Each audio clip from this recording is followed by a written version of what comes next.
Morjesta, mä oon Olli Paloheimo ja mä olen Loimaan ammatti- ja aikuisopiston oppilashallituksen puheenjohtaja ja mä tulin tänään teille vähän juttelemaan tästä mobiilihankkeesta, mikä meillä on tässä koulussa ollut. Ja oikeastaan ihan niin kuin ensimmäiset asiat, mitä siitä tulee mieleen itsellensä, niin oli se, että kun meille kerrottiin, että mikä tämän kurssin sisältö on ja mitä me tehdään siellä, niin se kuulosti jo siinä kohtaa hyvin mielenkiintoiselta. Mutta oikeastaan sitten kun me päästiin sitä toteuttamaan, niin se oli erittäin positiivinen kokemus. Et ei niinku, antoi niin semmoiset nykyaikaiset aseet tavallaan sinne sitten työelämään niin tämmöisiin. Eli niinku just päästiin oikeasti kokeilemaan niitä, että mikä on sitä nykyaikaa sitten. Kurssi oli itse asiassa todella mielenkiintoinen. Vähän vaihtelua normaalin työssä näihin, mitä me ollaan täällä työstetty koulussa ja toimitapoihin, että ei ole pelkästään kirjoittamista, saadaan tutkia ja kokeilla ja mennä itse niin kuin tekemisen makuun.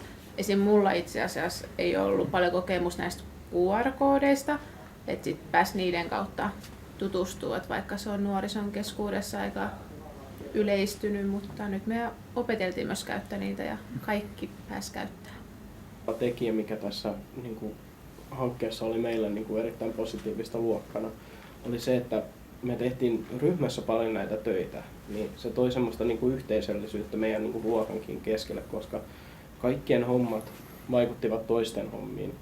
Niin siinä sitten automaattisesti tultiin vähän juttuun enemmän, että hei, missä vaiheessa teillä menee tämä homma, missä vaiheessa teillä menee tämä homma. Ja siis mun mielestä teki ihan positiivisen vaikutuksen meidän luokan yhteishenkeenkin sitten. Elikkä mä oon erittäin aktiivinen meidän koulun kioskityöntekijä.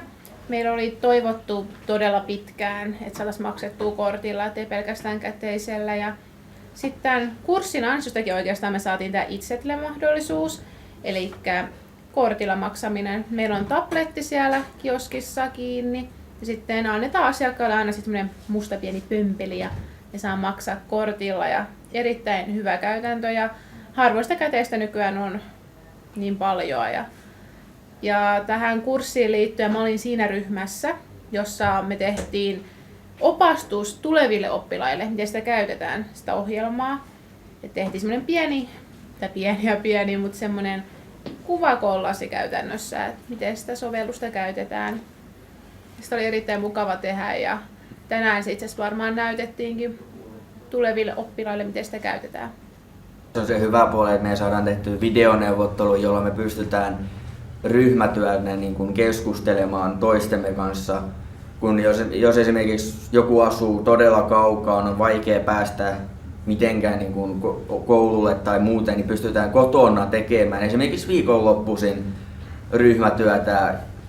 Sitten oikeastaan semmoinen ihan positiivinen kokemus kanssa, mikä tästä tulee mieleen, niin on se, että kun tavallaan meille opetettiin, miten nämä asiat tehdään, ja sitten me itse toteutettiin nämä asiat meidän kakkosvuoden merkonumeille sitten, että he tulevat tulevaisuudessa tekemään nämä. Niin siinä sitten kun ne joutuisi tavallaan opettelemaan koko ajan sen, että miten tämä oikeasti tehdään, niin sen oppisi todella paljon paremmin, kun sen olisi oppinut ihan periaatteessa tunnilla normaalisti tehden. Ja kyllä mä näen, että se on yksi parhaimpia tapoja oppia, kun oikeasti konkreettisesti pääset tekemään. Et hyvä esimerkki oli, että kun meille tuli sitten iSettle tässä mukana, eli korttimaksupääte, niin se oikeastaan sitten, kun sen pääsi näyttämään muille sitten siinä samalla, että hei, se tehdään tällä, että se on näin yksinkertaista, niin se oli erittäin mukavaa mun mielestä, justiinsa se, että ei tarvitse aina mennä sinne ehkä työssäoppimispaikkaan, jos haluaa jonkun maksupäätteenkin opetella.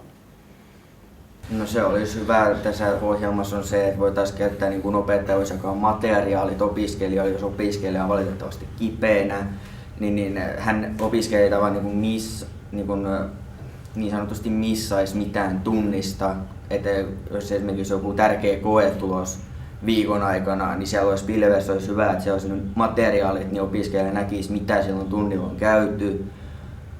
Aluksi ohjelman tai sen pilvipalvelun käyttäminen oli todella hankalaa. Se ei edistynyt millään ja oli vähän epäselkeä, kun ei ollut tottunut semmoiseen järjestelmään, mikä se oikein on ja mitä sen kanssa tehdään ja mihin täytyy mennä ja mitä painetaan. Ja kelle kansiot näkyy ja kelle ei. Ja sitten kun sitä oppii käyttää, me mentiin sitä varmaan 1 tunti pelkästään, että opeteltiin käyttää pilvipalvelua, niin sitten oli tosi hyödyllinen ja kätevä ja toimii. Et ei tarvi lähettää sähköposteihin eikä muita vastaavia. Et se aina tallentuu sinne pilvipalveluun, niin se on niinku kätevää toiminta niinku pyörii ja saa helposti opettajille kaiken ja oppilaat vaikka toisilleen asiat, jos tarvis on.